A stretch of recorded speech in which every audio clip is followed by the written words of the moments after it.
Let's talk about something really cool. What does a family recipe have in common with an old folk song? Well, it's not just about the thing itself, right? It's the living culture behind it.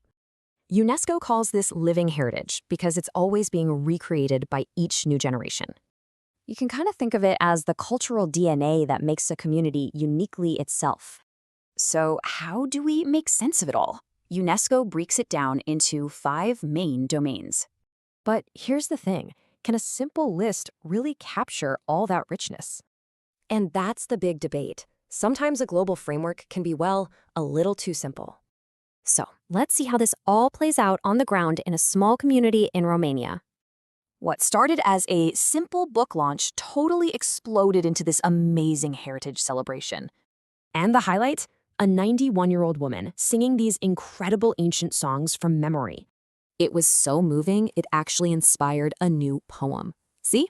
Old art sparking new creativity. Community passion is absolutely key. But now, technology offers some powerful new tools. Check this out. A university team set out to map and preserve an entire region's cultural treasures. One of their coolest ideas was the cell film, basically a documentary that anyone can make. Their process is a perfect example of how research can help communities share their own stories. By going digital, they're not just saving it, they're creating a living archive for the future. This all brings us back to that big question. If categories are too simple, what's a better way? Some researchers suggest a new model. Look past the objects to the relationships and practices.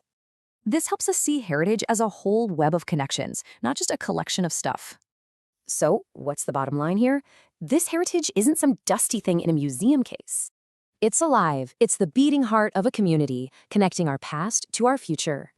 So, think about it. What living heritage is all around you? What makes your community, well, yours?